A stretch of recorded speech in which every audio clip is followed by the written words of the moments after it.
Chapitre 14. Une histoire à raconter. Un coup de fil, une voix, celle d'un homme d'un certain âge, mais étrangement étranglée, hésitante, qui me demandait, avec un léger accent anglo-saxon, américain, aurais-je dit, Jacques Lavessière?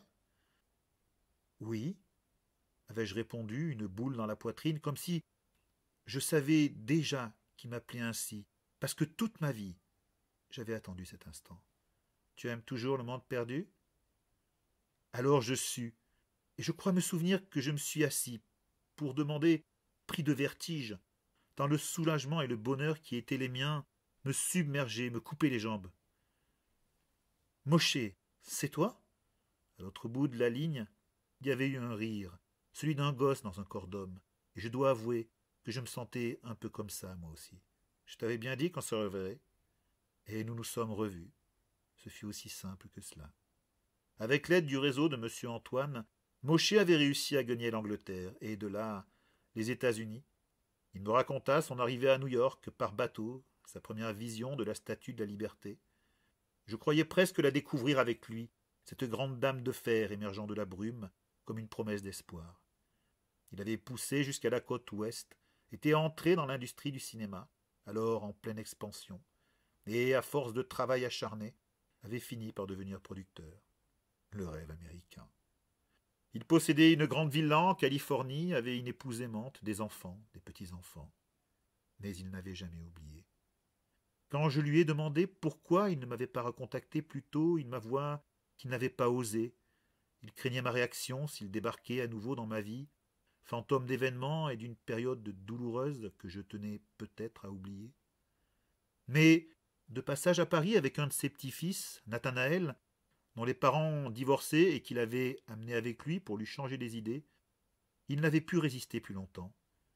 Sachant que j'y habitais, il m'avait appelé. Je l'invitai chez moi. Il vint. Quand la sonnette d'entrée résonna et que j'ouvris la porte ce soir-là, je découvris un grand monsieur de 70 ans environ, dont je n'aurais pas reconnu les traits. S'il n'y avait eu ses yeux, ces immenses yeux de gosse encore, dans ce visage fripé, dans lesquels je retrouvais intact, comme s'il s'était tout entier réfugié là, cet appétit pour le monde et les autres.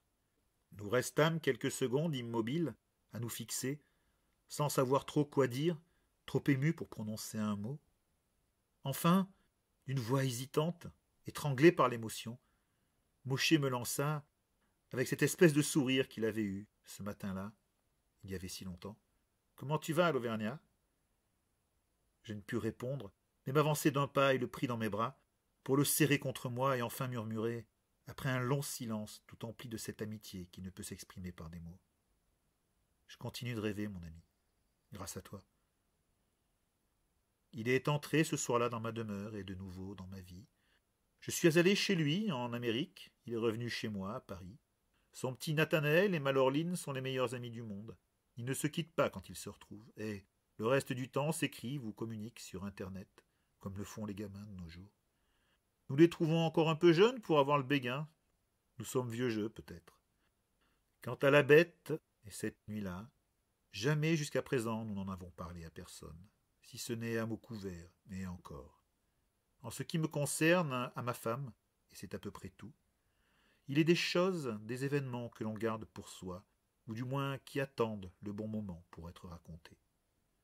Ce bon moment, je ne l'avais pas trouvé, jusqu'à aujourd'hui, où nous avons décidé, Mosché et moi, d'amener nos petits-enfants au pavillon de paléontologie du Muséum d'histoire naturelle de Paris, pour leur faire partager un peu du monde perdu que nous avions tant aimé et qui nous avait reliés. Et là, maintenant, devant cette vitrine, le passé me rattrape. Je ne suis plus là dans le confort tiède et douillet de ce grand musée parisien, en ce début de troisième millénaire. Je suis de nouveau dans cette rue, dans ce village perdu, enseveli de neige et abruti de froid, dans cette nuit carnivore. Je sens passer sur moi, à travers le verre et les gouffres du temps, le souffle lourd et carné d'une créature effroyable. Mosché, Mosché!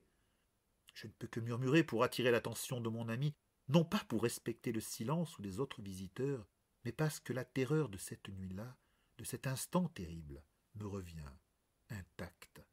Regarde, car là, devant moi, énorme, monstrueuse, mais dévoilant ses crocs gigantesques et débordant de sa gueule interminable, en un rictus hideux, la bête me fait face, comme cette nuit-là, il y a 73 ans. C'est elle, murmurai-je, en détaillant ce pelage fauve, cette crinière hirsute, ce rable puissant qui hante encore mes cauchemars, certaines mauvaises nuits, et me réveille, parfois. En regardant mieux, pourtant, je vois des différences, des erreurs, celles qu'aurait pu commettre quelqu'un qui établirait un portrait à partir de quelques fragments ou d'un témoignage de seconde main, quelqu'un qui n'aurait pas vraiment vu la bête en chair et en os comme j'ai pu la voir. Mosché s'est approché, lui aussi regarde la bête, notre bête, celle de notre histoire. Lentement, son regard descend, ses sourcils se lèvent, il me désigne un cartouche posé au sol, juste devant le monstre. Alors, à mon tour, je me penche et je lis les lettres tracées avec application en noir sur le papier blanc. Andrewsarchus, carnassier de l'ordre des condylartres, famille des Mesonychidés, 6 mètres de long, mammifère ongulé apparenté aux moutons ou aux chevaux. Il vivait à l'Éocène il y a 40 millions d'années. Mosché et moi échangeons un même regard fait d'émerveillement, d'incrédulité et de souvenir. Car nous savons maintenant que dans quelques vallées profondes et oubliées des montagnes d'Auvergne, ignorées de tous, les derniers représentants de cette terrible famille qui a chassé dans les plaines de ce monde une éternité plus tôt, survivent encore et parfois, quand l'hiver est trop rude, s'aventurent à nouveau dans le monde des hommes, comme cette nuit de novembre, il y a 73 ans. Mais nous savons aussi que de tous les prédateurs, le plus à craindre n'est pas celui-là, qu'il se tient sur 2 pattes et se cache sous des uniformes, des drapeaux, pour commettre ses crimes. Des crimes que la faim ne justifie pas. Oui, nous savons que l'homme peut se révéler parfois pire que la bête. Une petite main qui tire, une voix qui demande « Papy, qu'est-ce qui t'arrive? Tu es tout drôle !» Alors que le visage de fée de Malorline se lève sur moi, exigeant une réponse de ses grands yeux bruns, un sourire retrousse mes lèvres, et je sais, sans même le regarder, que Mosché a le même. Nous échangeons un regard. Oui, aujourd'hui, il est temps. Alors, je prends ma plus belle voix de conteur. Je me tourne vers Laureline et Nathanaël, qui ne la quittent pas d'une semelle et qui ressemblent tellement à Mosché quand nous nous sommes rencontrés.